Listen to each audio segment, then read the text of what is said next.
What is going on, everyone? It is me, the Lone Vault Wanderer, here with episode 145 of the H.A.M Radio Podcast. And it's me, Karak, with ACG. Welcome. Welcome. Again, Maddie isn't here, but it's the same reason as last week. That's right, Karak? You know more about it than me. Yeah. Yes, indeed. So more out of town doing cool life stuff. Yeah, he's kicking ass. Good old Maddie. But we've got... See, news this week was really interesting. There was a lot of stuff about violence in video games and does it cause gun violence and all that. But there's other pieces of news that we think we want to talk about that's a little less politically charged. And Karak had mentioned something about Fallout 4 VR, and he wants to talk about it. So we'll jump straight into that. Timestamps will be in the description below. All the other links necessary will be there. But Karak, Fallout 4 VR, tell me about your experiences. Yeah, so prior to the podcast, I was just adding that I'd wanted to talk about it because it isn't the easiest thing to get set up, right? Like it's not. It's you do have to do some fiddling, but it happened to be in Maddie's Discord.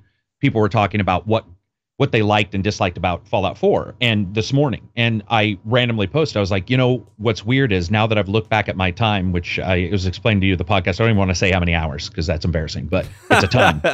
And it changed. It really did change the entire way I felt about Fallout 4. Now, remembering that I was not a hater of Fallout 4 day one. Yeah. I didn't mind it. I enjoyed it. I gave it a buy because to me, $60, there was some fun there. I get everybody's reasoning. Like almost everything people have said, it's one of the few times where I think fans all sort of have the same idea of what's the problem, like with Fallout 4, right? Yeah. What exactly is that issue? But they released the VR version. I reviewed it. I said to wait because technically it's got some issues. But here's the thing. I'll just say this. I've got quadruple the number of hours in the VR version than the pancake. Pancake, sort of like the new slang for your 2D your normal. Is that the name? Is that the normie version now? Yeah, that's the normie version. Like you start seeing it everywhere. People are like, "You playing the pancake version?" I'm like, "No, man, 3D waffles over here." Hey, pancakes aren't bad. Exactly. I think they're fucking delicious. So, I would like to see if anybody else has tried it because I ended up having some people come over a couple days ago, and we were showing them different games, and they had seen me talk about it, and they were like, "We don't want you to set up if it's too hard." And I was like, "No, man, it's set up now. Once you set it up once, you're pretty good to go. It's just that first bit." And I got it running, and it was so crazy because one of the guys has a lot of hours in Fallout 4 as well, and he was like, "Man, this is different. The distance to detail ratio changes when you're in the world, and what you see that first town in Fallout 4, not Providence, Sanctuary. Is it Sanctuary? No, it's the second one. Sorry, it's the one right after Sanctuary, down the hill. See, that's been so long. Yeah, go on. You save the militia that are there, and then they come to come to Sanctuary. And dude, every single building became this place to explore. That's excellent. And I see this all the time. A lot of people are talking about, is VR failing? Is it doing well? PSVR went on a huge sale. It's only $199 right now, which is, even though Fallout 4 is not on the PSVR yet, it's still interesting because Sony sees it somewhat as a success. They've done okay. Yeah.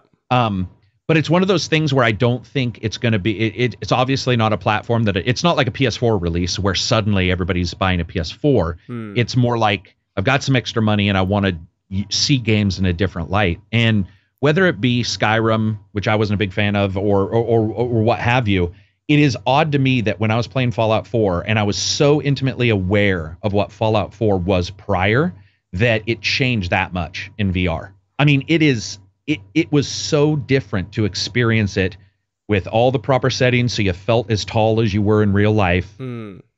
And to just walk through it, man, it's so fun. I mean, it's so different to play that. You mentioned there that you didn't really like Skyrim. Now, is that Skyrim in VR or just generally? Yeah, Yeah, Skyrim in VR. Okay, so what is the fundamental difference between VR Skyrim and VR Fallout 4? Because the only, at least Bethesda VR game that I've experienced is Skyrim, and while it was very cool, and like one of the coolest things that I experienced was just swimming under the water, I was just like, this is insane, this is awesome. I did walk away from it thinking, all right, now could I put up to 100 hours into that? Probably not. So what are the differences between Skyrim VR and Fallout 4 VR?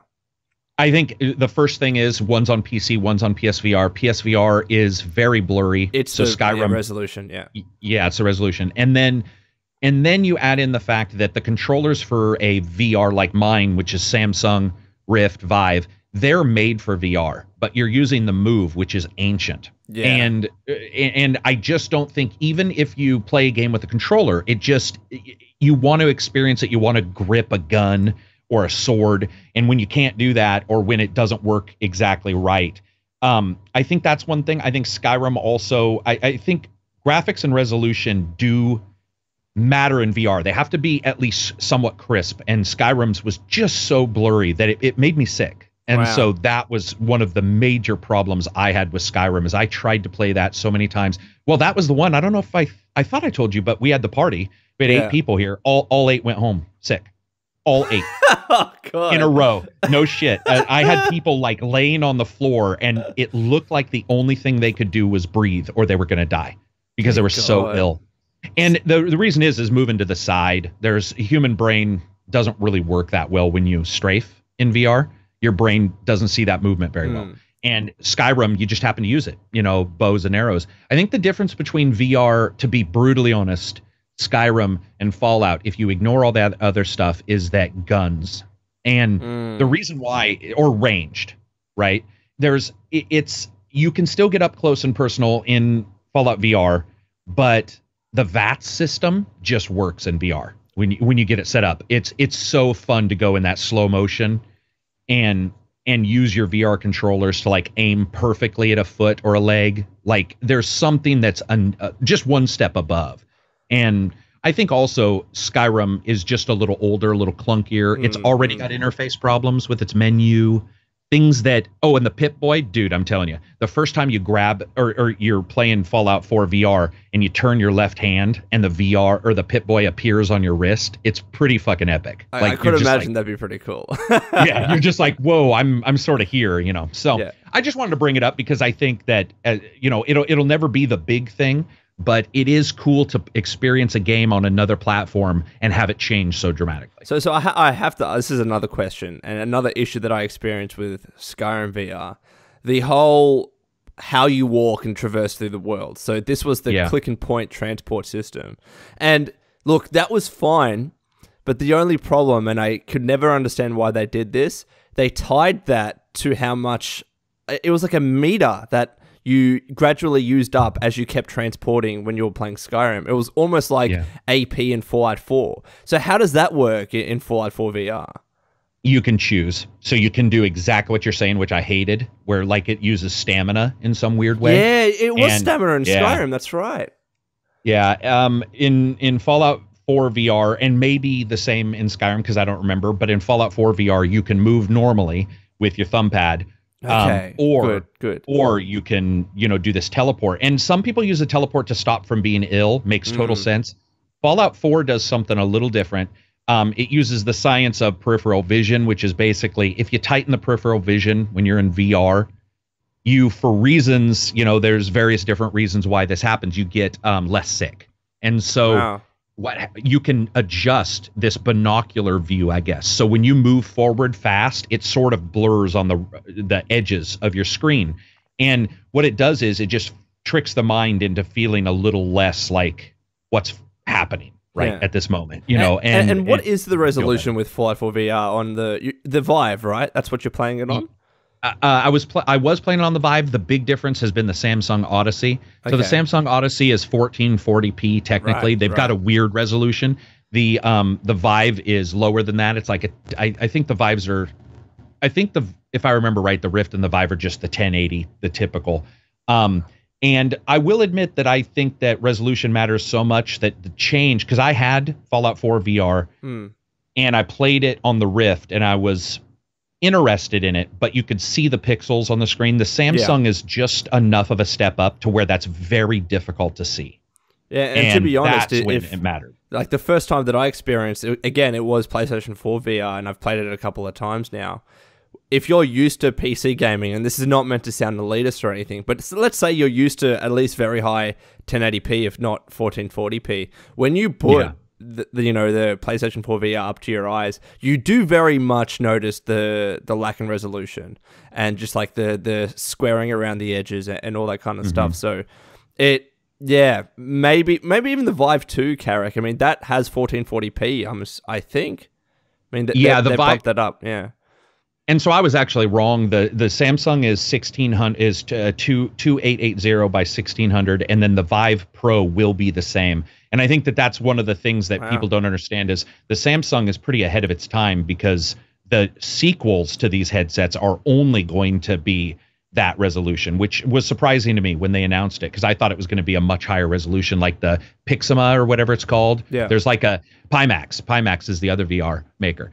But yeah, resolution, dude. I mean, it's sad that we get accustomed to something, but it's a little like taking a game and putting it on your cell phone or whatever. Yeah. If you can't, or Google, what is it? Google Cardboard? Yeah, the VR where you put it, you put your phone near your face. Yeah, I mean, it's like the only thing it really mimics, I think, is the movement. Other than that, it's so close and so graphically so low res that it can really be bothersome. And so the Samsung, I've been blown away with. It also has less wires. So here's the question then. I mean, every time I've had a discussion with someone about VR, they always talk about, VR needs a killer app. Now, I think it's a little bit more complicated than that. I don't think that a big game and a really good game coming out on VR is really going to change the market in that much of a fundamental way. However, I will say, do you think that Fallout 4 VR is the killer app, or is at least, one of, if not the best games on VR at this stage? No, because Fallout 4 has too many issues getting it set up right. I mean, it's so weird, dude. You buy the game and you put your Vive on, or you put your Rift on, you put your Samsung on, and the actual scaling of the world is wrong. I don't know how Bethesda fucked that up. So you have to INI file. You have to actually go into an INI file. Well, you don't have like to. A Bethesda game. But yeah, it sounds like what am I saying? Yeah, there you go. It's almost like you should have your INI, file open before you even install one. You need a shortcut on your desktop. Like I recently installed both Fallout 3 and New Vegas, and you always have to change INI files. It's part and parcel of the course with the Bethesda game. It really is. It's so weird. And I don't think it is. I also don't in any way, shape, or form believe that it needs a killer app. I think that rarely in history has any platform other than maybe the SNES with like a Mario that people talk about, has that really ever bore out. And I think when you look at games that are amazing, without a shadow of a doubt, Maddie would agree if he was on here, but Resident Evil 7 on PSVR, despite it being low res, is being fantastic. So it's like a game made for VR, Yeah. I think it's just on all honesty, it's cost, dude. I mean, the PSVR just now went to $199, which is your what we always joke around is the casual purchase price. Yeah. Originally, these systems are coming out. It's why I told people not to get the Vive, even though I owned it, because it was so expensive and I liked it. But it's like the price, it doesn't make sense to a normal consumer to look and go, I'm going to spend a bunch of money to possibly hack my Bethesda game to get it to, like, what? I mean, at some point, they're not meeting the consumer halfway. Like, if I'm going to make you play VR, then I need to at least have my game running right. But a lot of VR companies aren't doing that. LA Noire is also fantastic in VR, I have to admit. Really? Rockstar released the VR Chronicles, which is a bunch of cases that can be played in VR. I actually know some of the people that worked at least on the audio of that VR game here in Australia. Oh, gotcha. Yeah, gotcha. really interesting. Oh, of course, right. I didn't even think about that. Yeah. So, no, yeah. I forgot you played Skyrim, so you weren't a big fan then of Sky. I mean, you were, but you weren't in love with it when you played it on PSVR. Again, there was some cool little moments, like the first time you pull a bow and arrow and the first time you swim underwater, but the transportation killed me. Like legitimately, I think that was a game break. Like, if it wasn't tied to stamina and you could just keep doing that to plow through the world, I think that would have been great. But you run out of stamina, and then you can't transport that fast. Like, you're walking through very, very slowly. And I'm just thinking, okay, I would just rather a keypad or whatever and just walk through normally. And just see if I got sick. I don't think I would get sick, to be frank. But yeah, it was the transport that killed me. But aside from that, I mean, just swinging a sword was fun. Shooting the bow and arrow was fun. Walking through was fun. Resolution issues aside. But yeah, I think I would still prefer playing it on my PC. And right. I think for me, that's one of the main issues about VR, because I'm so time poor. It's a substitution question. Am I going to play this or am I going to play that? And I think in almost all instances, at this stage at least, maybe until the Vive Pro comes out, that'll change. But at this stage, I think I'd always rather prefer playing a game on a big TV or my PC. I would agree.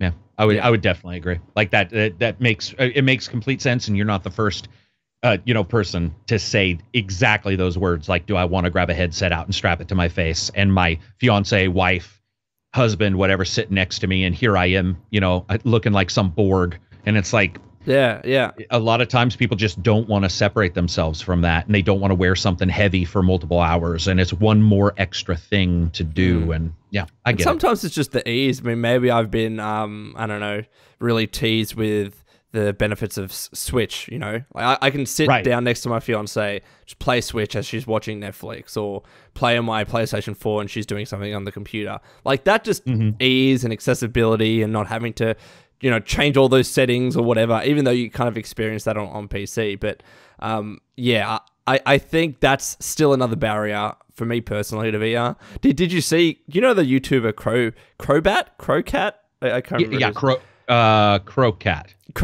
So Crowcat. I made a video about VR and how I thought that, for me it wasn't there yet, and he featured my voice clip in that video of his. So that was pretty fun, and everyone has told me about it, but I still think I feel the same way about VR, and I definitely see the potential. And to be honest, I've said this from day one: the true potential of VR and AR and MR is not in the game space; it's in the serious game space. It's in health, education, medicine, all that kind of stuff, police training, whatever it is. Yeah. But in terms of games, yeah, I would still need to wait for prices to come down. I would still need to wait for a much bigger library of games, and then we'll see. But at this stage, man, I got my PC, which is pretty much covered with my Xbox games. I do have an Xbox that if there is ever an exclusive that I want to play, then I'll just pull that out. Then I got my Switch and PS4. Like, what else do I need? Like, covered off pretty much. Yeah. I mean, and I think that the platform question comes up regardless, and no matter what, we've talked about this, no matter what system you're thinking about getting, you look at what games are on it, and you look at VR and you see, I've heard people say, oh, it needs a VR only game. Well, I can say, honestly, the best games so far have not been VR only. They've actually been ones that, like a Resident Evil, which is it is awe-inspiring when it comes to how it handles its VR. Just fantastic. Yeah. But money is such a big, God damn, like 100, you have so many caveats for the tech. And then you say, also, you need to pay us twice as much as, let's say, an HD TV on sale during Christmas. That is a hard sell. Yeah. You're asking somebody to foot up some serious cash. And I love Elite.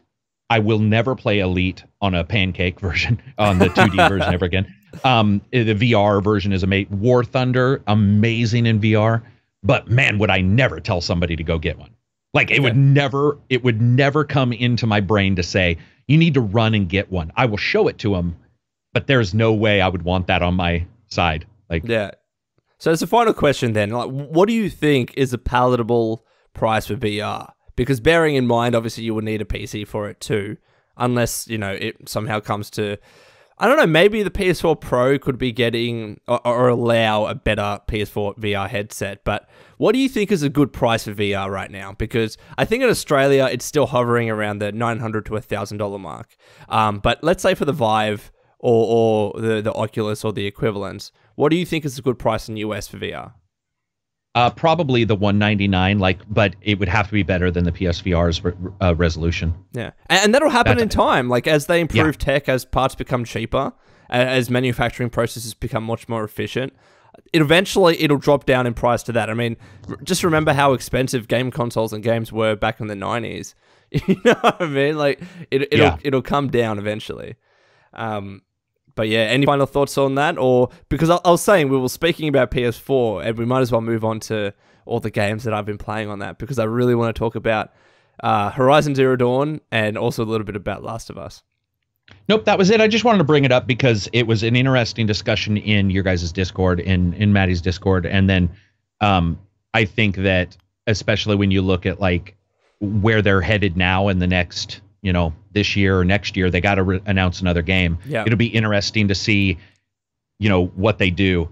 Do they do a VR version day one? Do they hold off? It'll sort of, I think, indicate where they're headed, because Bethesda is one of the biggest backers of VR, and I don't think people really think about that. Yeah. But as a main company, they are definitely probably the biggest and largest big backer. Yeah, but which has been really, really interesting. Like, I would love to have been a fly on the wall in those meetings to see why Bethesda went down that route, whereas so many other publishers and developers haven't.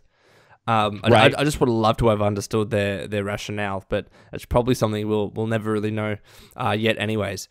But I want to talk about PlayStation 4. Karak, man, there's so many great exclusives on this thing. The first thing that I played was Last of Us, and now I'm playing Horizon Zero Dawn, and I'm kind of just making my way through the big exclusives that you expect. Like, I do want to play Uncharted Collection soon. Mm-hmm. I've got Shadow of the Colossus. Like, I've got a bunch of nice exclusive games.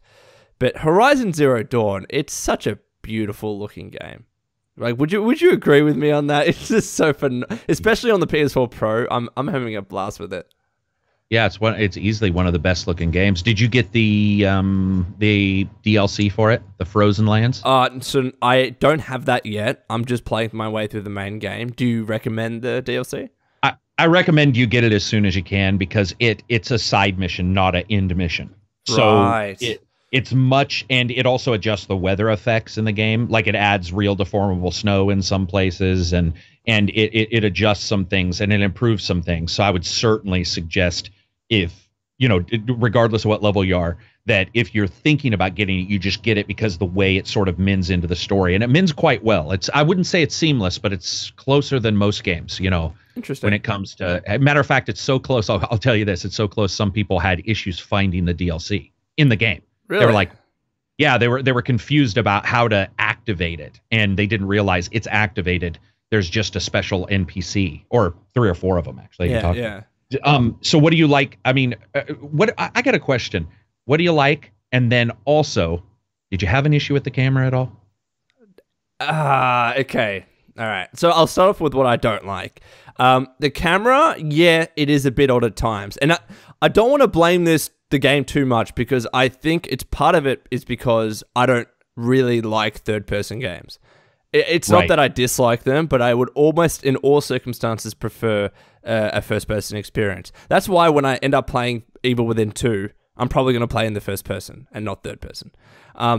So I don't want to blame the camera too much for that. But I will say, especially when you're in towns, the way it zooms in on you, and it's almost like Aloy is in the center of the screen. Sometimes it obstructs your view in terms of what you're wanting to look at ahead of you. So that's a little bit strange. But when you do go out into the wilds, it zooms out much more, and it's much less of an issue for me. The second, actually, no, you know what? This is my biggest issue, is the voice animation. The game, in every other aspect, looks phenomenally beautiful. Even the faces look amazing, and I don't know what it is, but in some instances with the NPCs, like, their lip and voice animations, it just doesn't sync up nicely. And with Aloy, for some reason, it's just particularly worse. For some reason, when she speaks and when her lips move, it just doesn't. I don't know how to explain it, Karak. It's like there's too much teeth, and also as well, the lips aren't moving enough. Enough where, like, when she's saying the words that she's saying, you expect her lips to move in a certain way, and it doesn't fit. It's really, really odd. Like, did you experience that? Yeah, I think I even joked about it looking like two, it looks like they have 2 forearms for lips sometimes. Like, everything just is. flaps weird and moves weird. And the teeth thing is funny that you said it seems like there's too many teeth or whatever. Yeah. It actually does. It seems like sometimes they have I think the term, I could be wrong, but I think the term in modeling of 3D graphics is called like attenuation. But they turn it up or down, and it seems like sometimes it's too high, and so the lips react to the smallest sound a voice actors make. And then other times it's turned way down, and they're numb from the cold. You know? Yeah, and the lips are barely moving, and you're like, wait, did you just say that? And especially for like words leading up to bigger words, like if they want to say if, for instance, and say if blah blah blah blah blah, it's almost like their lips don't move for the word if, and it's already preparing itself for the next word. So I don't know how else to explain that, but yeah, sometimes it really catches me. But for some reason, as I said, for Aloy, it's always seemed worse. Like when I'm speaking to Rost, for instance, like one of the main characters at the beginning of the game, like I didn't have an issue with how his lips were moving and how his voice animation was done. But with Aloy, it was just, I don't know. I don't want to rag on it too bad, because it's honestly not that bad, but sometimes I really do notice it. And of course, I think you notice it because everything else, like you said, is so good. Beautiful. It's like everything's leveled up, and somebody didn't level up intelligence at the same time. You're all, as a fucked up character. And you're looking at their faces, like you're looking at when Aloy and whoever is talking, like the facial structure, the detail, it's phenomenal. It's beautiful. It's just when it comes down to the lip animation, it just doesn't work. And I don't know why that is, and I Googled it. It just had a sheer curiosity, and there's a lot of other people that agree. But it's by far, it's not a game killer for me at all. Like, it's a very, very minor inconvenience. We've been putting up with it for years in Skyrim and Fallout. So it's not like something that was going to say, oh, this is a crap game, because it's not. Man, like the writing in that game, the way how almost every character and every little side quest or mission that you do, there's some sort of, like, not a big important story, but at least they're compelling in some sort of way. It's not like AC Origins, which I just played recently, and it's kind of a similar open world game where sometimes you feel like you're just going through the motions when you're talking to people and when you're doing little things to help out.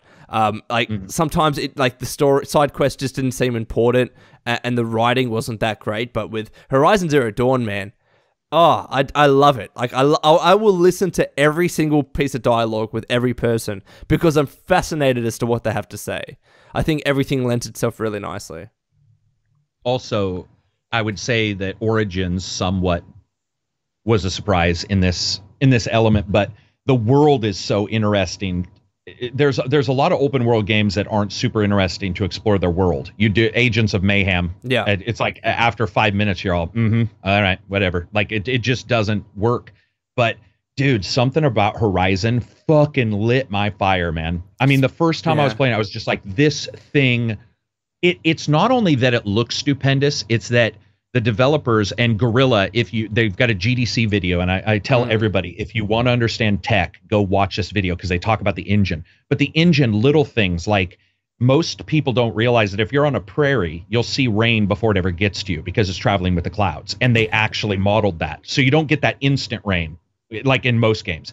And it's the attention to detail of the little things that make me go, I want to go to the skyscraper that's obviously like, millions of years old or whatever that's fallen to the wayside. Like, I want to go there. And rarely do games really make me think that. Yeah, but I will say though, like, while the world is very beautiful, like sometimes I don't get that urge to explore like I might do in Fallout. Like, I don't know what it is. Oh, but interesting. Yeah, okay. And it's not like a bad thing. Like, I would still want to go and explore different areas, but when I play Fallout, I get much more of an urge to explore through a building than I do in Horizon Zero Dawn, than to like just go to a different area of the map. And I haven't really been exploring in like the ruins or like caves or anything like that. If there are that many caves, I don't know. Like, I've mostly been outside killing machines, going into big towns and stuff. Like, I haven't been getting that big urge to explore as much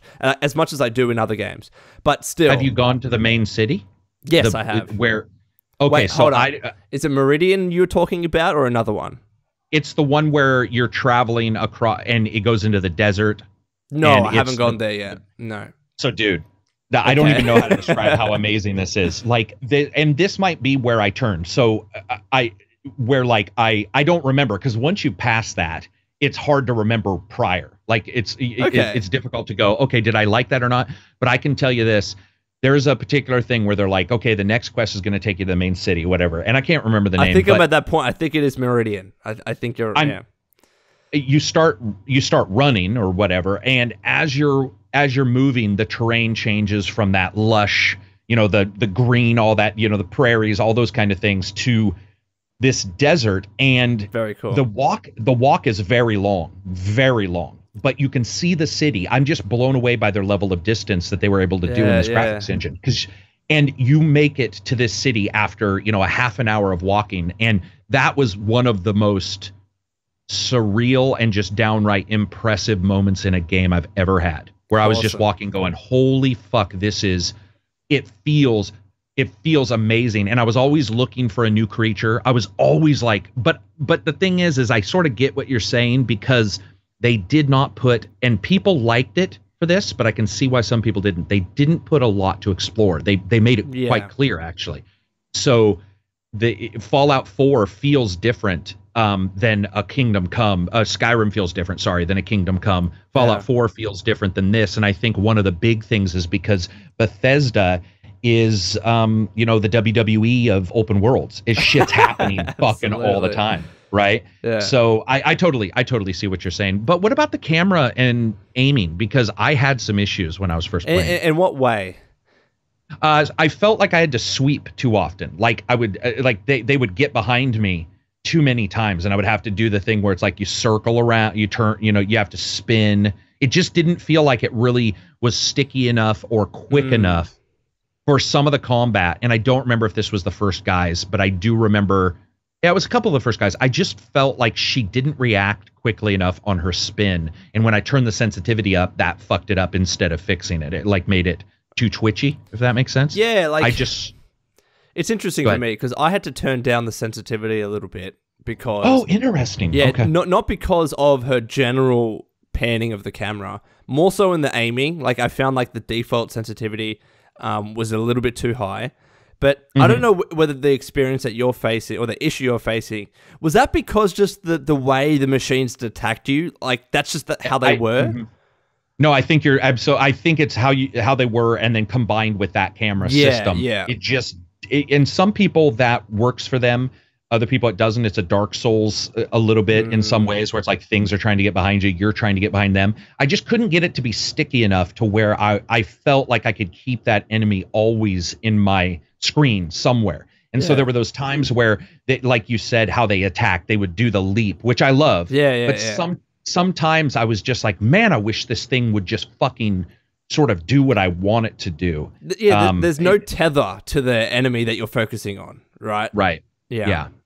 And it just, the way it moved felt weird. I just don't know how to describe it. I don't know. And a lot of games, I think Last of Us that I just played has this, where you can focus on an enemy and your camera will kind of tether itself to that enemy. And I think I do like that. Like, I understand what you mean when there's like 4 different machines and they're all leaping at you and you don't know who to focus on. And you know what? Maybe this was their intention, because it does make for an intense battling. But dude, like, because they take so much damage from you, you're like constantly keeping your eyes peeled and thinking, oh shit. But yeah, no, I think for me, a little bit more that adds to the tension and that makes the battles a little bit more difficult. Sure. But again, like, I still have just general issues with third person. Like, I would love to have seen this game just in a first person perspective, or even like Skyrim allow us to swap. I really do wish games would adopt that a little bit more. And I know it's hard. But where you can swap between third person and first person, because I get why in Horizon Zero Dawn, because like the facial, like the faces look so good, the armor she wears and the clothes Aloy wears, they're really interesting to look at. And sometimes when I'm looking at conversations, I'd be fixated by their faces because I think they look so pretty. Right. But yeah, I would still prefer a first-person perspective, but I can see why it's not done that way. Like, when I was playing Last of Us, it's also third-person, and I kind of got over it. But yeah, that's just my personal opinion anyways. Did you see, I can't remember because we've talked about this with Maddie over and over, but Enemy Within 2, you did play it or didn't? No, I haven't. Okay, so they just added a first-person mode, and I'm telling you right now, if I had played that game for review and it was in first-person mode, I'm not saying I would have raised the score, but I would have probably been a lot more positive about it. And I do not demand ever that they need a certain camera, but there are some games when you do get that chance or you hack it, you know, because sometimes, you know, some camera hack or whatever, and you do it and you're like, what the fuck? This is exactly what it needed for me. I would agree with you that I would really love it if people were, not people, but developers were a little more open to just saying, okay, you know, first and third person is fine. I get it because it's Aloy. They're like, we want to show her off because it's a cool character model. She's very cool. Yeah, she's main story character. Yeah, she's awesome. Like, and I will be fair. Like, that is the one benefit of third person, when you know you can change your outfit and you can look at this really cool character with fucking awesome hair, and she just, you know, like, she is really.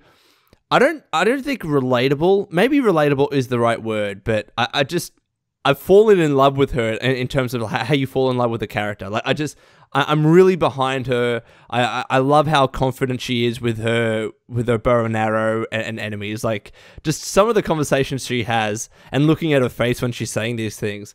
When the characters are like, or like whoever you're talking to, they're like, oh, there's a lot of corrupted machines there. You don't want to go out there. And then Aloy's like, no, I'll be fine. She's just so fucking confident and badass. I love it. And so I get why. Oh, dude, machines. So interesting, isn't it?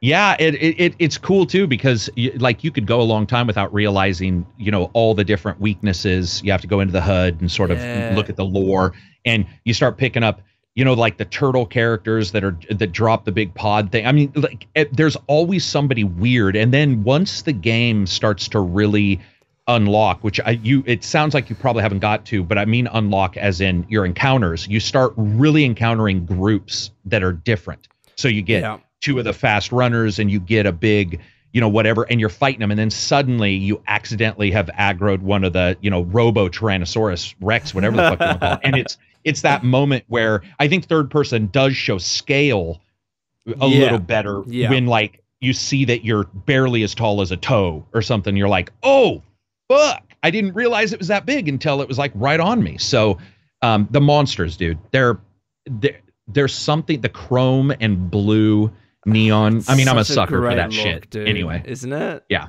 And like, speaking of those tall, all those big machines, I think they're called tall boys, or they have a similar name anyways, where you have to long necks. That's the one where you have to scale them and then take control of them at the top. I think third person works much better in that regard. Like, I completely agree. And that's why I just wish where you can swap between those two perspectives. Because sometimes you do want to see, you know, as much of your view as possible, and you want to see Aloy and stuff like that.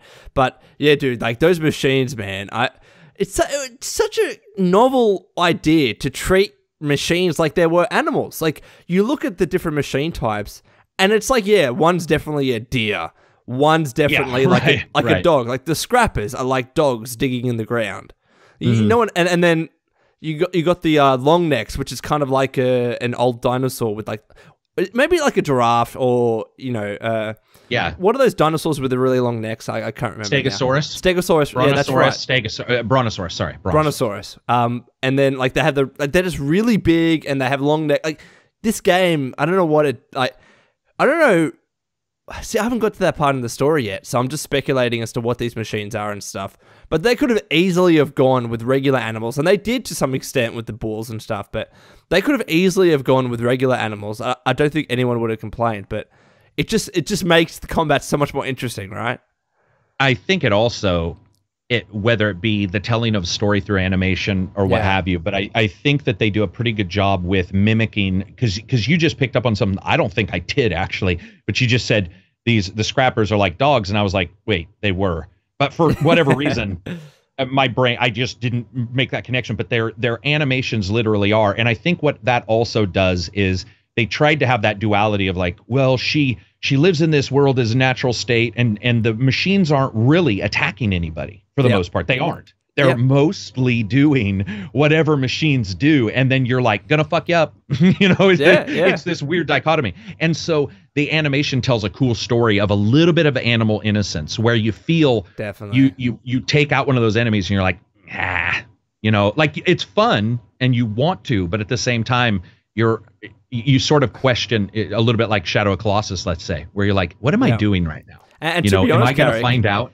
I mean, even when you corrupt an animal and you're riding them and then they end up getting killed because you keep putting them into battle, I feel bad. Like my fiance was sitting next to me and she was like, your little horse needs to be repaired. Can you repair it? I'm like, I don't think I can yet. I don't know if that's a possibility, but she didn't want the thing to die. And I'm like, you know what? I kind of feel bad for it now.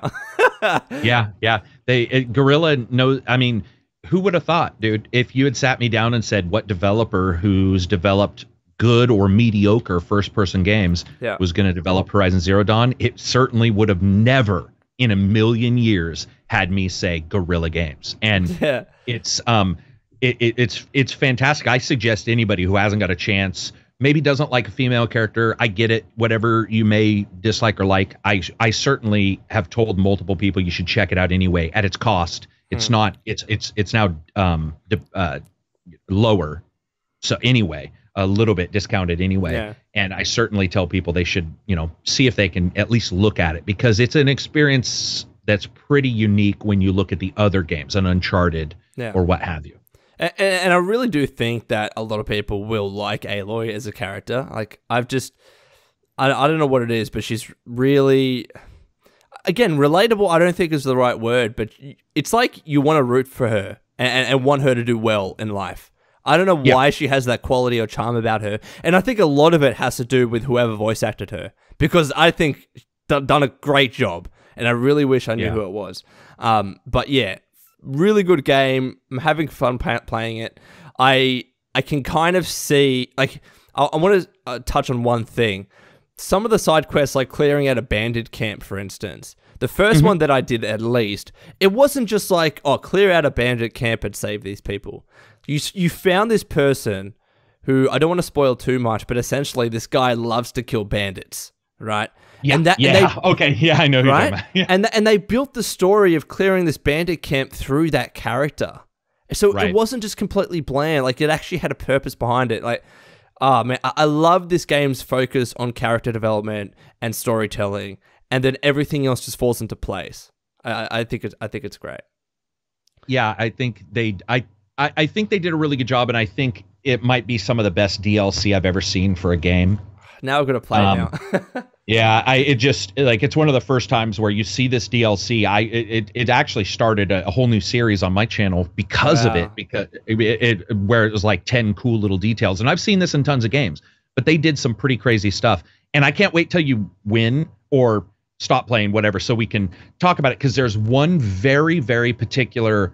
I don't even want to say. There's something very cool about the storyline, even what you should be noticing probably by now, that when all is said and done, mimics some other very popular games. And I think there's not a tie-in in real life between IPs, but there is a very almost spiritual tie-in between what's going on and another game. And I think it's insanely cool.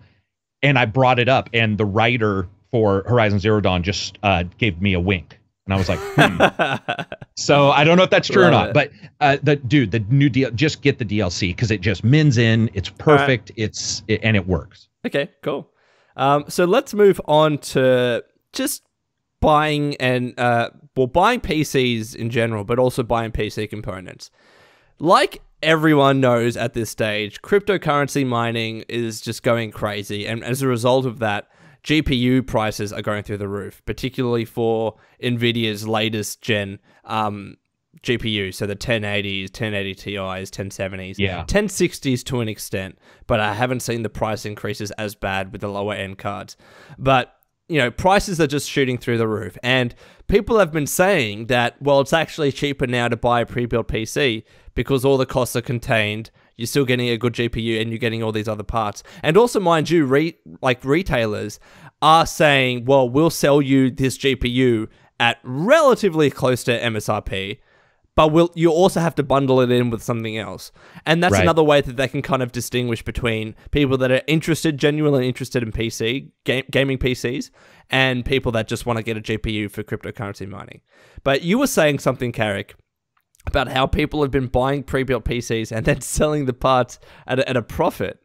Yeah, there was a couple forums where there was a bunch of threads, and there's a couple stores online where they were looking at the price and they were like, if I buy this pre-built, because of course the pre-builts get their video cards in a different like line and a different way than your retailer. Yeah. So they're cheaper. And they were like, if I take this out, I can sell it and actually make a profit of like $100 to $200, depending on when and where and to whom I sell it to. Yeah, and then you have people with a bunch of spare parts, but you also have those companies saying, well, shit, if you guys are going to do that, then we would love for you to just get our stuff at whatever cost, but there's some hubbub. It's like, well, should we raise our price by $50 to $100? Even you'll still make money if you want to do this.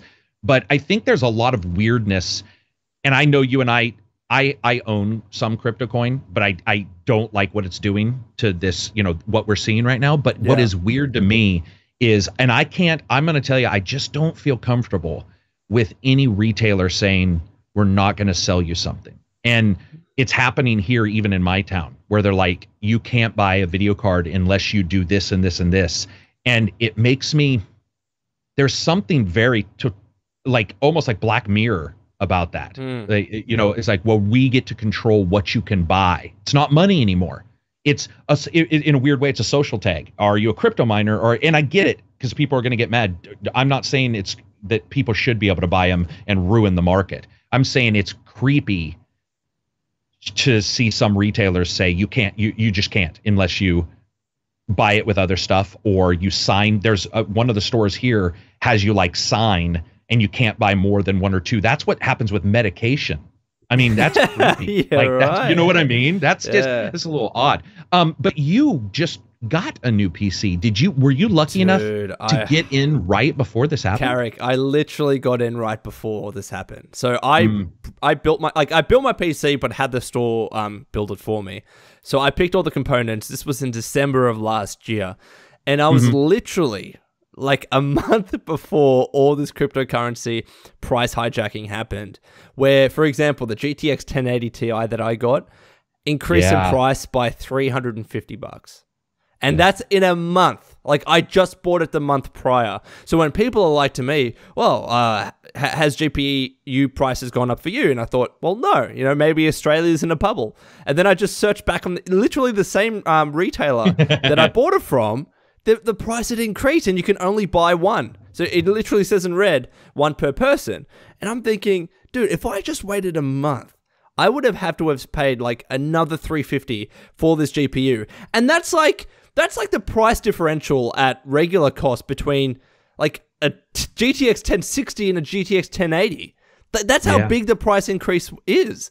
And I was mind blown to think, man, like, I know, like, there are laws around resale or retail price maintenance where someone like Nvidia can't say to like the retailer, you have to sell it at this cost. They can have a recommended price, but then the retailer can do whatever they want. I never thought that those laws would backfire, because now that's exactly what's happened, right? I mean, it is. Cryptocurrency mining has happened, and retailers, they're the ones taking advantage of this. And Nvidia's like, that's true. Well, it's illegal for us to set price because we can't do that. But now gamers are suffering the consequences.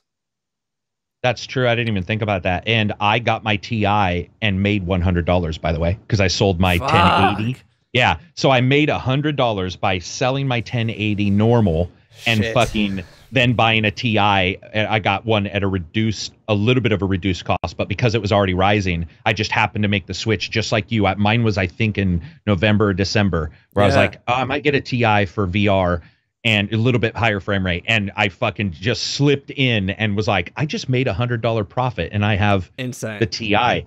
It's sad. I didn't even think about that the laws And that's, I think, the problem.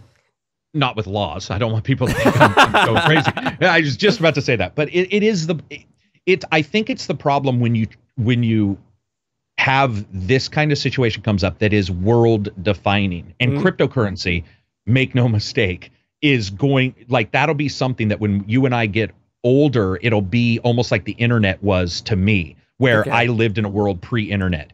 It will, in 5 to 10 years, it's going to be one of those things where you're going to be like, you lived in a world pre-cryptocurrency, and it's going to be odd to see how it fucking just changes tech, how it's sold, like the tracking. I mean, all this stuff won't stop. It's not like cryptocurrency is suddenly going to change. And so it's not going to get, I don't know if the term would be better, but it really isn't. It's going to continue to be this way for a while. Yeah, and what I think is going to change, because I remember it was before NVIDIA released their 1080 lines of graphics cards. But beforehand, GPUs were actually like the second preferred device for cryptocurrency miners to actually mine coins. It was there was something else, and I don't know the name. Maybe you can tell me, Karak. But there was another kind of device just above a GPU that was much more efficient at mining coins. But then NVIDIA released their 1080 set, so 1070s, 1080s, etc. And suddenly, cryptocurrency miners were like, well, these are actually pretty good at mining coins. So now we're going to swap to those. And I think the only way this is prevented is if that old way of mining coins suddenly regains popularity for whatever reason. But I don't know enough information about that. I don't even know what the bloody devices were called. It's not RISC or ASCII.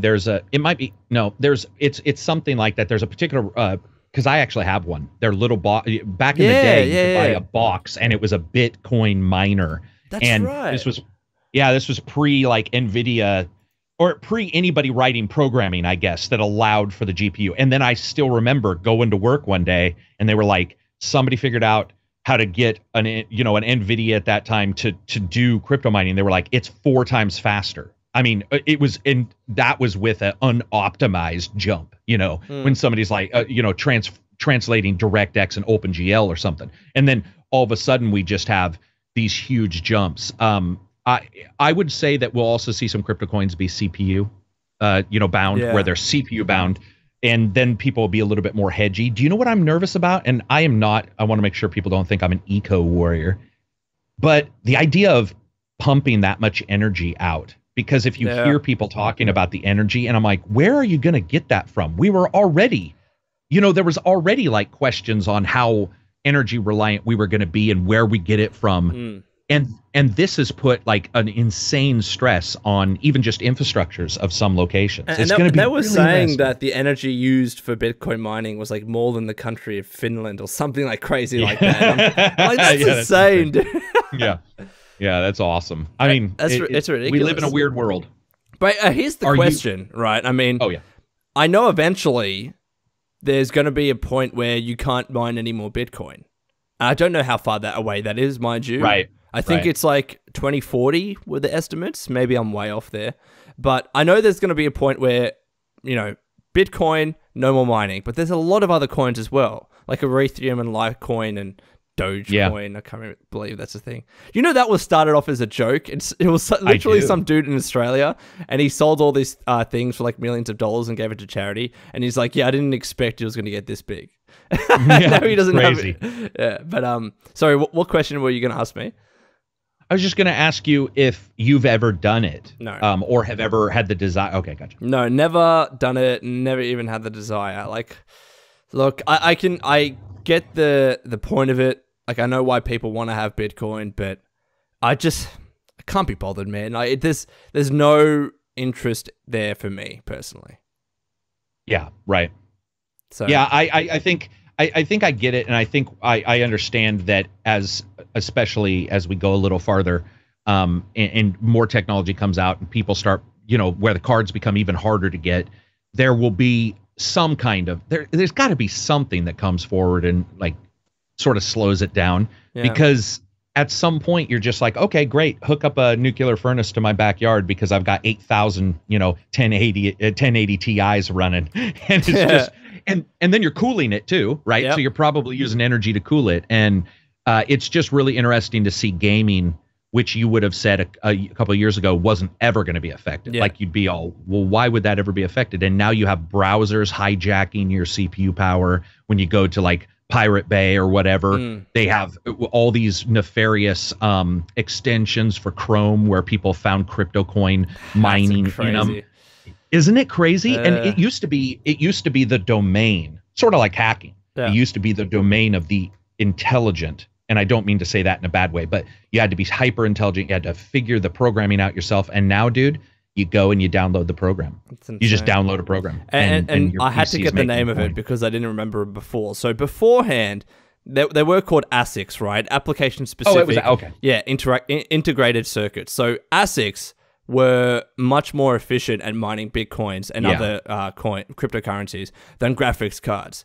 And then GTX 1080s and stuff came out, and then they surpassed ASICs, or maybe it's one of those things where they're both still very useful, but maybe the supply of ASICs is just way under the demand. So miners are like, well, you know what? GPUs are pretty good equivalent, so we're going to start buying them. I think I don't think it's just one answer here. I think both of those things kind of happened. And yeah, maybe we need to get to the stage where just just have, maybe it's not NVIDIA, maybe it's a retailer, but just sell GPUs in bulk, because people buying a PC, they're not buying GPUs in bulk. Like, you would buy 2 at most for like 95% of people. I can't imagine. I mean, I said 99 because who's buying 3 GPUs? Right. I mean, I SLI for 2, fine. Whoever's doing 3 and 4, like, you're probably mining Bitcoins anyway. So, yeah. Yeah, like, on the side, you're playing games and now mining Bitcoin. Your computer's that powerful. But look, it does suck. It really does suck. And you know what? I just for the sake of completeness, I want to go to... So I purchased my PC from a company called M-Wave. They're pretty big in Australia. And yeah, GTX 1080 Ti... still at the price, still at $300 more. Actually, you know what? They went up by another $50. There you go. Jesus Christ. Yeah. I want to make sure people understand. I mean, you may be rich. I'm not. $50 is a lot to me. And it is a lot. When you start figuring out ways to like mini-max your, these things and be like, if I buy this, I can get to it, blah, blah, blah. Pretty soon, you have people who are affecting the market because of that. So you go into the market and you're in the market because something happened, and instead the market is doing things because of it. Like, it's this full circle, Simba, circle of life, weird shit that's going on. It's crazy. It'll be interesting to see. Like I said, in a couple years, it's just going to be really interesting to see, does somebody hack the Xbox and the PS4 and they're like, hey, guess what? These crypto mine on the side. And I mean, it's nerve-wracking to think that that's possible, but it's very possible. It's just really insane to me that because GTX 1080 Ti's, you have different versions of them. Some of them will start from 1,200 Australian, which still might seem expensive to some of you in the US, but they are Australian. There's one fucking graphics card here, and I don't know how much it increased by, but it's $1,900. Could you? Jeez. That's a lot of money, for fuck's sake. That's a car. That's a good, cheap car. Yeah, for God's sake. Anyway, I'm going to get angry if I keep thinking about this. But suffice it to say, I was very lucky, Karak. Okay, I got in. I built this PC before this shit. And I will say, if this had happened, I probably would have gotten a regular 1080 or maybe a 1070 Ti. Right. Because of these prices. Because $300 is a big increase. You said 50 is a lot. So 300 is 6 times that. So yeah, it's pretty insane. But any final thoughts on that? Yeah, I'm in shock right now because I just looked at the price of my Ti and it went up $600. Holy shit. I have not looked at the prices for a little while. I see that there's a PNY GeForce 1080 Ti that's only I say only 1,000, remembering I think I got mine for 700 or 650 or it was somewhere. It was certainly minus a good $200 to $300 of that one. And then I'm looking at some of these others, 1,200, 1,600, 19, or there is a 1,900. That must be somebody taking advantage of Amazon. That's ridiculous. 16. The Titans are super expensive still. But yeah, anyway, sorry. It just completely shocked me because you brought it up and I was like, oh, I'll just look at Amazon. And I'm looking at the price going, what the fuck? Yeah, so you and I, we made out like bandits because we got lucky in our timing. Absolutely, we did. I was smiling, but another part of me was like, I feel really bad for people wanting to get into PC gaming. So, like, if you are looking into PC gaming, maybe look at a pre-built PC. I used to have a pre-built PC.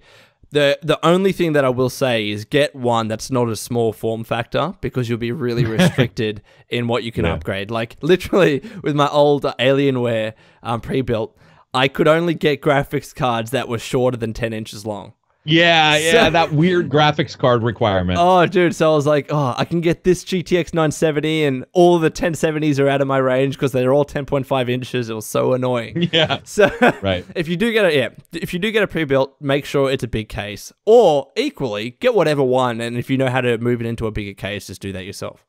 So that's true. Yeah. I'm actually thinking about doing that with my old PC, just so I can get the experience, but we'll see. So Vermintide 2. Karak, you wanted to talk about this. I'll let you take it away, but you've been playing this game because it's in beta, is what you said? Yeah, it's in beta for purchasers, anybody who's pre-purchased. But this morning I saw a website, and it looked to be official, that was at that time giving away free ones to anybody who just, asked. Like, I think that might have just been the developer saying, hey, we want some more people playing. But it's like Left 4 Dead. I don't know if you've played that. I can't remember. No. Have you played that, Lone? Okay. I guess you could say in a way it's a little bit like Borderlands. Then it's a loot. You're getting items when you defeat the level in this versus them exploding with items like in some games. But it's just based on Warhammer fantasy roleplay, which is Games Workshop. So Warhammer 40,000 is the main one you always hear about. Space Marine and all these games that are out, and then this is their fantasy version of their world. And it's awesome, man. It's just a party-based game. I just spent about 4 hours. I loved Vermintide 1. It had some issues, but this one, a lot of people aren't, old fans coming to the new game. There's a lot of things that they want fixed, which I totally understand. But the beta itself, to come off of Kingdom Come, Lone, to come off of a game that barely runs sometimes, and you're just like, I just want a normal frame rate in this game to play Vermintide, and I was recording at 4K, playing at 4K, and streaming to Discord, and it was still running at 60 frames a second or above. And I was like, fuck, this is nice. Like, it was so nice to not have that be the issue, right? But it's fun. You pick a class like a dwarf, various different types of humans, an elf, magic user, and you go out with your primary and secondary weapon. Like for the dwarf, you start out with an axe and a shield. And it's just one of those spawn games. So like a Left 4 Dead has an AI that watches you play and then says, okay, it's been a little quiet, so we're going to spawn a mob, right? We're going to spawn some bad guys. And that's sort of how Left 4 Dead became popular, was you would bump into a car, the car alarm would go off, which would then cause the AI to say, okay, we're going to release some zombies. But what happens here is you're fighting Skaven, which, if you don't know what Warhammer is, it's basically giant rat men. And they're incredibly popular in the Warhammer world, probably one of the most popular races because of how evil they are. And the cool thing is the original Vermintide did this as well. It's one of the first games, other than zombies, which you'll sometimes see, but where the enemies can crawl out of anything, because that's what they're known for in the game world. So you'll be like running along and they're crawling up along the wharf docks behind you from under, like they're coming out of sewers and stuff. There's just a feeling of you never 100% sure know where they're going to come from. And Left 4 Dead did that as well. I don't want to pretend like Vermintide's the only one, but there's a feeling of kinetics with the animation too. When you hit somebody, your sword or axe stops. It doesn't, like Skyrim, it doesn't go like whoo, goes through them and they fly off. And it's just so fucking fun. It's just brutally over the top, tons of enemies, 100 Skaven on screen at any one time. It's first person. And it's just one of those games that I think it's coming out March 8th. But it's just one of those games that I sort of like because they don't require, I don't want to say no thought, but they don't require a ton of, Horizon Zero Dawn sometimes I know what you mean, requires, You know what I mean? And it requires a little more mental fortitude at times. And sometimes you just want to turn something and just on shoot and play shit. Yeah. And shoot shit. Yeah. And it looks good to boot, which is always nice. And I enjoyed the shit out of the first one, and I'm so happy to see a second one. There's a couple issues, but yeah, I'm just excited, man. I'm so happy to see us getting into the busier time of the year too. Yeah, and sweet. It seems like March is rolling into that. Yeah, dude, like we're starting to get like at least news of the games coming out this year come out real fast. Yeah. So like I'm really looking for. I don't know why. Don't ask me. I'm looking really forward to Biomutant. It just looks like the you can be any type of creature game. Yeah. I don't know why. It just reminds me of my days with Ratchet and Clank. So I think I'd have a blast of that. But yeah, you're right. Like we are getting into that busy period, and this year's looking all right for gaming. Yeah, it's a different year though. Like we were talking about in Discord, it's hard to describe what kind of year it is because it's strange.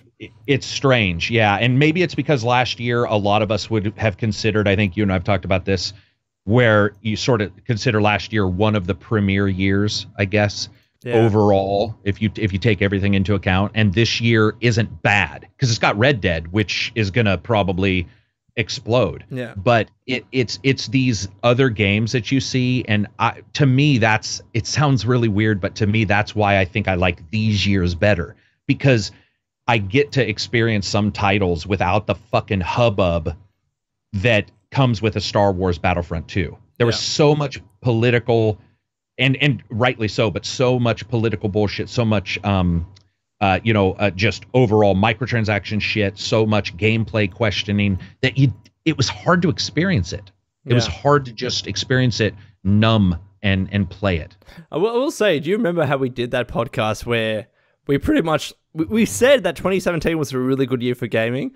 So many people disagreed with us in the comments of that video, and I don't know why. I'm still so confused.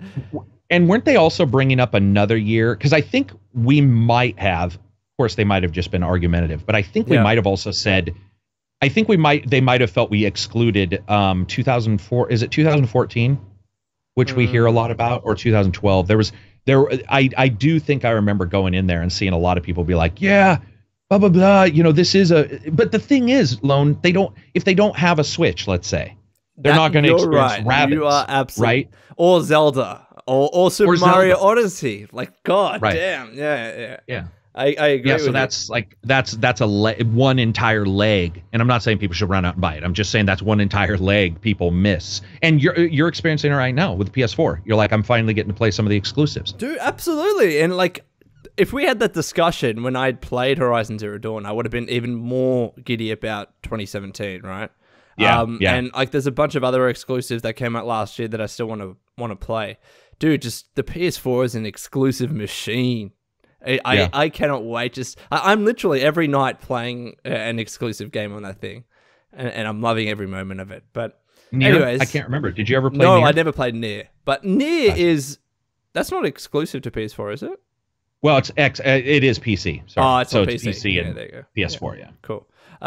But let's talk about the support of old video games like Master Chief Collection. This was a topic that you wanted to talk about, Karak, so I'll let you start and then we can get into it. Well, I just was surprised, like, that game, dude, it was one of the first games I reviewed, for Christ's sakes. And it was a disaster. Yeah. I mean, it was a legitimate disaster. And to see Microsoft be, I don't know whether people, I firmly believe that they should have released it correctly the first time because it is Halo, which blows my mind that they let it release in the absolute terrible form it was in. But games as a service, there is a couple positives, and one, we see Division doing better. Siege, Rainbow Six Siege is doing incredibly well, and people are really happy with that. It's just a different time, man. It's weird to see it, and it's weird to see Microsoft be like, hey, what do you guys see about Master Chief? I had to look up what MCC meant because I couldn't even remember. They were like, what do you think about MCC? And I was like, fuck, I have no, what is it? Like, is it a processor? And then I was like, oh, Master Chief Collection. I got Marvel Cinematic. Exact. Characterverse. But do you play, well, first of all, I guess my question to you is, are you do you like the idea? No, I don't want to say it like that, of games as a service, but I guess, are you surprised that we're seeing this kind of switch, or did you sort of already expect? Okay, so I think MCC is a little bit of a different case, because I don't want to say that was a game that was dead and now it's been kind of reinvigorated because of the Xbox One X. To an extent, that has happened. Like, I remember reading an article recently about how the Xbox One X was essentially a new start for Halo and Master Chief, because they released a pretty big update, or several big updates, with the Xbox One X, where now that game, I think, is running all right now. Like, I think it's a solid experience. But when you talk about like Rainbow Six Siege and a bunch of the other ones, those are Overwatch or whatever it is. Those are relatively recent games, or at least games that are still very much the main focus of the studio. GTA 5, for instance, like, it's an old game, but that is Rockstar's last game, right? Yeah. Right. I don't think you could say the same about, it was Microsoft Studios with MCC, is that correct? 343, yeah. 343, one of the ones they own, yeah. Yeah, and I think they've moved on to something else, or I don't know. But anyways, like, the amount of people that were playing that game and the amount of attention it got, it was just nowhere near to the stage of GTA. So it very much fell off the map. And even at that stage, Microsoft is trying to reinvigorate it. In regards to your question about games as a service, I mean, I know it's become a buzzword, but I feel it's become a little bit too synonymous with loot boxes and stuff, because that's certainly not what it is. Like, games as a service is meant to mean, 1, online multiplayer games that receive a lot of support. 2, single player games that get a lot of expansions. Like, very much so, Witcher 3 was games as a service because it got expansions. Okay. You know, like, that's my personal opinion anyways. Like, some people might disagree, but I think any game that keeps getting supported past launch, especially with big expansions, I think that is still considered games as a service. And I think it was Ubisoft that was criticized recently for saying that we're going to treat AC Origins as games as a service. But what they really meant was, we're just going to keep giving big expansions to it. So that's one of the problems when you create these buzzwords where the issues become conflated, and especially with all those controversies with the loot boxes, people just instantly attach loot boxes to games as a service. And again, fundamentally, I think they're related concepts, but loot boxes may fall within games as a service, but it may not. I still think they're very mutually exclusive, or they can be. Yeah, I mean, yeah, I guess I think they can. I think it's probably just they came up maybe at the same. They rose in popularity as a term maybe at the same time, and so they just sort of get connected. Yeah. It just seems, it's interesting to me, because we've talked about this before. It's like, when does a company move on to like their sequel or whatever, and then when does a company say we're gonna do Siege, which I believe for example, Destiny, they're like 10-year package for these 3 games. Yep. And some people were happy, but some really weren't, and and they sort of want they want that iteration. They don't want the same thing being changed. They want a full package change. Yeah. And I just think it's going to be interesting to see if you're seeing a major company, Microsoft, another major publisher, Activision, Ubisoft, a couple of these companies doing this. Like, it's not all bad. A lot of it is. I get why people have an issue, but it is unique to see somebody look back and go, yeah, we're just going to fix like Master Chief, or we're going to fix Siege, instead of all those initial purchasers losing out on their cash. Yeah. And it's hard for me to argue against those people. No, and I get it. Like, I know that there are negative aspects of games as a service, but fundamentally, I see that as you buy a game day one, and it's going to be supported as long as the developer wants, or the publisher wants to support it, right? Yeah. Like, service means you're going to keep getting something out of it. You might have to spend money. There might be loot boxes, but it's not all one and the same. Here's the problem. It's a very broad concept that does not have one answer here. I mean, some can just be, again, I would still see Fallout 4 as a games as a service. Because it had like 5 expansions, like 3 of them were pretty average, and then it had Far Harbor and the other one that I can't remember the name of. But it was like the game was being supported as if it were a service from the game's launch. And it was getting support for several years after the game was launched. whether or not you like the way that was executed, I don't think that's a slight on games as a service as a concept. I think that was just a slight on how that was operated with that game, right? And I think it can be that's like true. I think people were saying with Witcher 3 that it was done pretty well. I see pretty much positive sentiments with the expansions like Blood and Wine that came out for Witcher 3. That is games as a service. People might not like to admit it, but it really was if you think about it. In my opinion, anyway. No, I would say almost all MMOs are a game as a service. Oh, absolutely. A lot of us desire, a new MMO, and we'll play it. I will. Yeah. So I certainly get why people have issues with it, but to me, I think that it's obvious when you see a Microsoft or somebody go and say we're going to do this, that you're seeing what I would consider to be and they've talked about games as a service before. I don't want people to get to mistake that, but I guess I always assumed it would not be a game that released a long time ago and was very poorly done. I see what you mean. Siege. Yeah.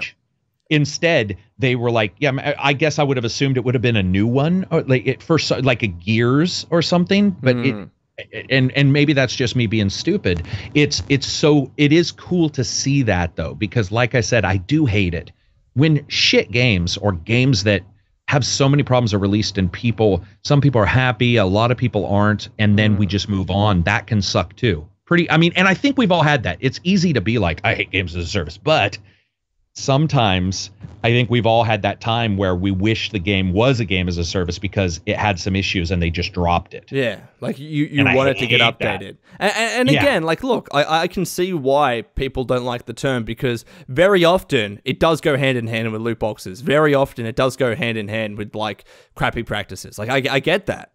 But I think still as a concept, if it's done right, it can be a positive thing. Yeah, so I would agree for sure. So I know we've been speaking for over an hour, Karak. I don't want to keep you too long, but you wanted to talk about as a final thing, just to end the podcast, these new 4K anti-aliasing cables? Yeah, I had seen Grimblade, so I wanted to make sure that I said his name, so he can see that if he follows this podcast. But he was talking about it after I posted some links and sort of knows the technology. What they are is anti-aliasing most of the time is done on your video card. And so what this company has done is they've taken it's not going to be exact, so nobody get mad, but the easiest way to describe it is SMAA, which is a type of anti-aliasing that is the entire screen.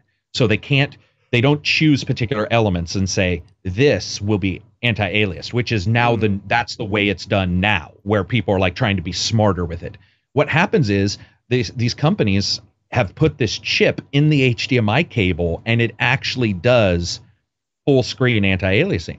That's cool. And the pictures of Odyssey, in particular, the pictures of Drive Club, the time I got to see it running on the PSVR, which was a little difficult to get set up, but once we got it set up, it really does make a big difference, especially if the resolution's a little lower. If it's a 1080p game, you'll notice. But if I have mine connected to my Switch, for example, and I don't do this for reviews, and the reason why is because it makes such a big change. I don't think it would be a fair review. Yeah. And you can get them as cheap as like $49 to as expensive as like $200. Wow. But I just think that there is this really cool market out there where like that pops up. I mean, if you had told me a year or two ago that existed, I'd be like, what?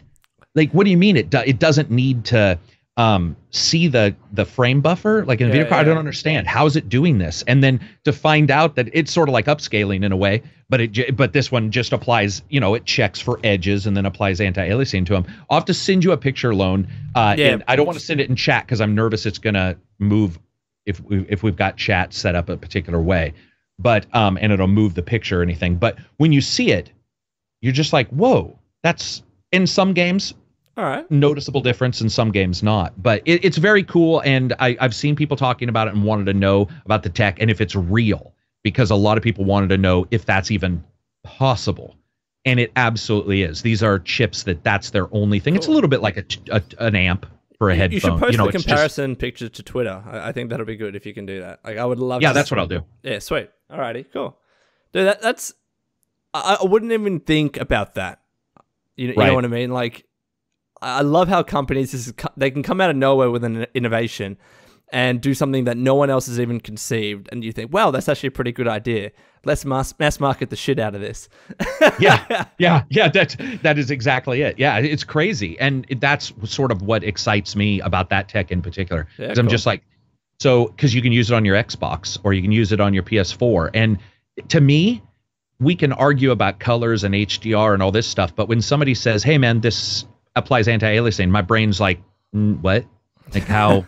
I don't understand. And then when you see it and you start reading about the tech, you're like, of course, I get it now. That's cool. It's nothing different than, let's say, emulators. They have like certain type of edge detection and scan lines that you can add in. It's sort of like that. But yeah, it's just crazy, man. Cool. It's crazy what we're going to see in a couple years. Sweet. Well, we are 1 hour and about 20 minutes in at this time of the podcast. So, Karak, thank you so much for joining. Maddie will be back next week. And until then, take care of yourselves, and we'll see you next time. Peace out.